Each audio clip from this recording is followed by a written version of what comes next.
Welcome to Fact Feast. Feast your eyes on the darker side.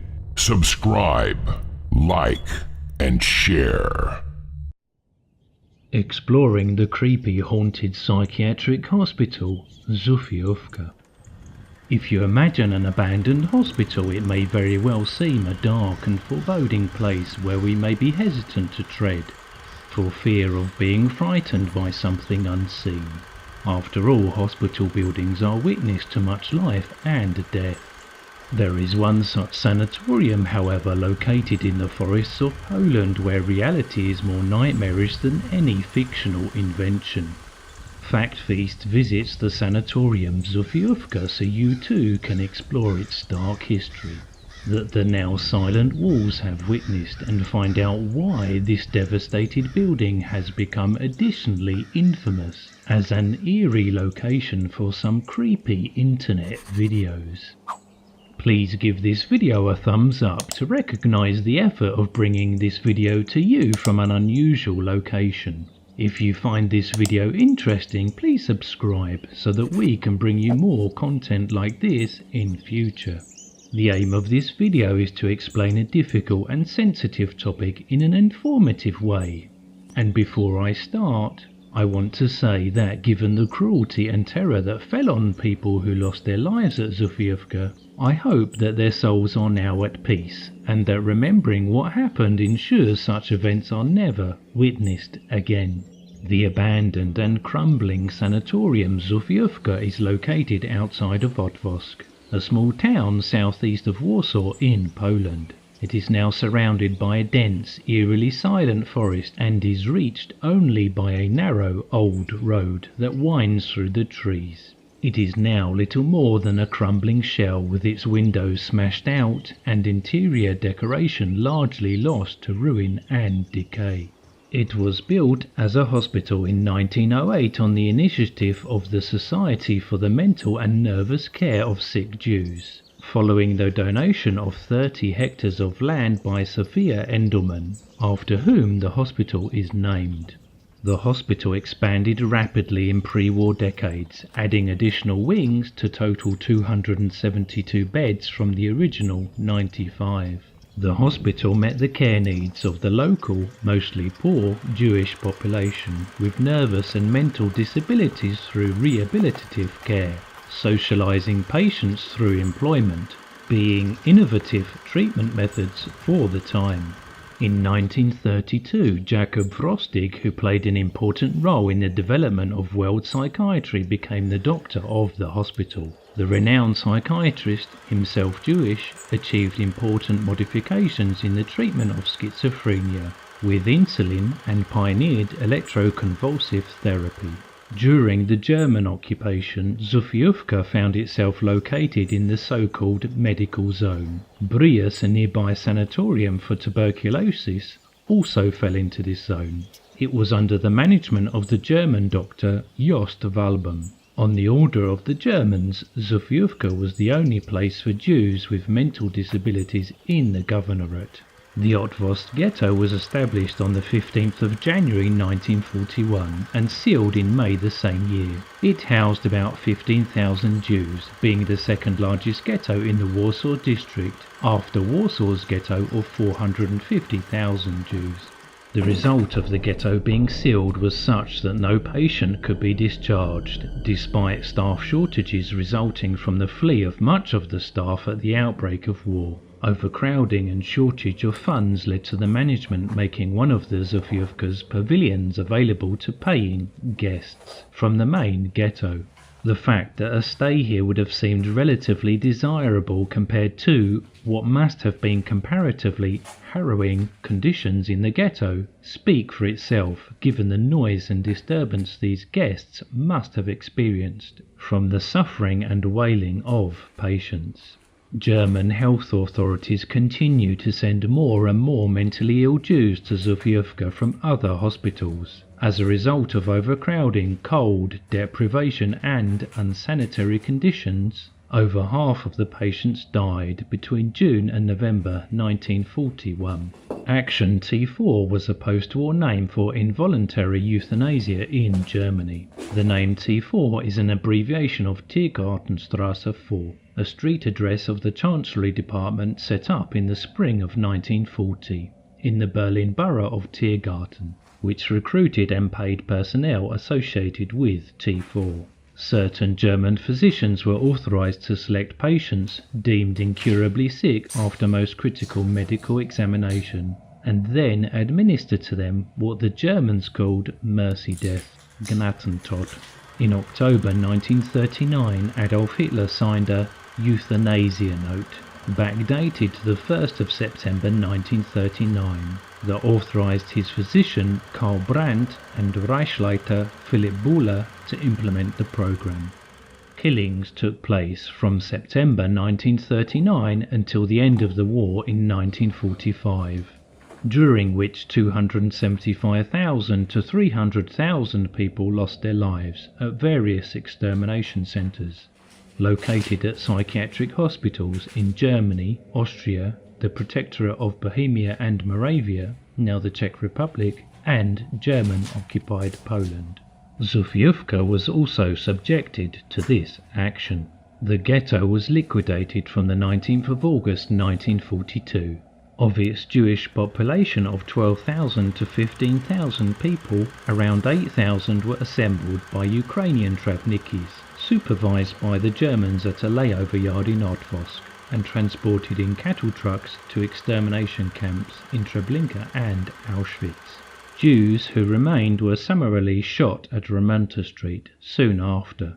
During the liquidation, approximately 140 patients were killed in the hospital grounds by machine gun. The rest were deported to Treblinka, where many would have been killed soon after arrival. Having been warned of the liquidation the day before, some of the staff were able to escape in an ambulance to Warsaw. Dr. Stefan Miller left with his wife, while Dr. Maszlanko and Dr. Lewinovna took their own lives, along with the head of Zofiówka, Dr. Włodzimierz Kaufmann, Dr. Dorota Levi, and several other doctors. After the liquidation of the ghetto, the Germans took over Zofiówka and it was renovated for new occupants. In mid-1943, a centre was established as part of the Lebensbornheim, the so-called German charity and care institution for renewing German blood, and the German idea of breeding the Nordic superhuman race. The centre was called Lebensborn Ostland. Zofiówka and a nearby centre were to accommodate about 100 Aryan mothers and 150 children, to be model institutions in the general governorship. The children were to be adopted by German families, in some cases families of German soldiers who had carried out the killings. After the war and Soviet takeover, Zofiówka returned to its original medical purposes, but the patients were mainly children and young people. Tuberculosis was treated in Zofiówka until the mid-1980s, initially for the young and later, from 1968, adults. The sanatorium then bore the name of Stefan Okshay from 1956. In 1985, the hospital returned to its original name and treatment of neuropsychiatric disorders, with a branch for children with neuropsychiatric disorders, for teenagers addicted to intoxicants, and for adults with mental disabilities. Considering the terrible history of brutal treatment and death at Zofiówka, it would not be unusual to expect local stories of hauntings associated with the building. People such as urban explorers are still curious to see the hospital from time to time, and it has been used as a venue for paintball games. If there is any paranormal activity in the building, there are visitors who may have witnessed it. Graffiti found scrawled on the walls paints a warning that this place is haunted by children, but this may just be a pun more than anything sinister considering the paintball activity. According to the Warsaw Insider, however, night watchmen employed after the hospital closed were too scared to work alone, due to paintings hanging on the walls moving by themselves. Other explorers mentioned strange, paranormal moaning noises coming from the basement, laughing and whispering. Zofiówka's dark history is not confined to its former hospital use, but it is infamous for a sinister viral video named 11BX1371. In early 2015, a video was sent to GadgetZZ.com, the Swedish tech blog that publicised it, and it was picked up by various media outlets as a creepy talking point. The black and white segment is 2 minutes in length. Its title came from the plain text of a bass 64 string written on the DVD. It depicts a person wearing what appears to be a plague doctor costume, walking and standing around in a dilapidated abandoned building, with a forest visible through former window openings in the wall behind it. The recording is accompanied by a soundtrack of loud, discordant buzzing noise, and the masked figure holds up a hand with an irregularly blinking light. The film did not have any credits or claim to authorship. Messages, many in commonly used Morse code, ciphers and encryption systems have been found hidden in the video and its sound spectrogram, as well as images of people suffering physical torment. Most of the messages have been decoded by participants of a Reddit thread, and the images sourced to horror films and notable homicide investigations, such as the Boston Strangler. One message was translated as a reference to the spread of disease, and another code was interpreted as the location of the White House in the US, and all sorts of sinister inferences followed. Although it has also been speculated that the video is in reality a prank, a viral marketing stunt for an upcoming film, or a video game, or a student film. One reason for this view was that the then upcoming movie version of Dan Brown's book Inferno tells the story of a rich villain planning to release a virus on the world. He is also dressed in a plague doctor costume and likens himself to the cure to overpopulation. In any event, the messages were considered rather vague, and the fact that these events took place close to Halloween cast considerable doubt that the video was anything more than an elaborate hoax. After it first appeared with GadgetZZ.com, it was found that it had been posted to YouTube several months earlier, along with a similarly threatening message in binary code.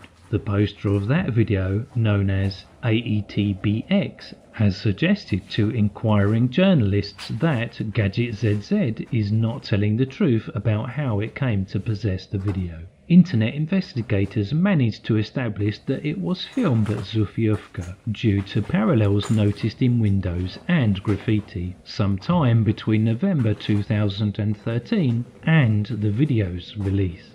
3 months after the initial controversy, an individual going by the name of Parker Warner Wright surfaced on the internet and claimed to have created the video. He told the Daily Dot that it was intended as an art project and released a sequel video, 11B31369, also filmed inside Zofiówka and outside in the surrounding forest. But this time the plague doctor character is accompanied by a woman with her head wrapped in bandages. As a way of proving his identity, he challenged viewers to create an exact duplicate of his plague doctor mask. 110A30213 is a third video uploaded to YouTube in 2016, which states, "This is the beginning." It marks a stylistic departure from its predecessors, and features a masked military man delivering an oration to a crowd heard in the accompanying audio, and was filmed in a dilapidated warehouse in Chichanów, a town north of Warsaw. If Parker Warner Wright is indeed the creator of the video, then this, although apparently political in nature, seems more aligned to his art projects moving forward, that he had mentioned in conversation with John Eric Klablicher of GadgetZZ and the Daily Dot. In one interview on the Vonsky channel, said to be with him, he described himself as an artist, challenges the control that media has on people's lives and opinions, and denies there are any answers to his videos, other than a name to make people think about meaning for themselves, about art, communication and censorship. Do you think these videos are an elaborate hoax, a viral marketing campaign, artistic statements about control over communication, or something sinister to which we should treat with caution? Thank you for watching. Subscribe for more. Watch another video.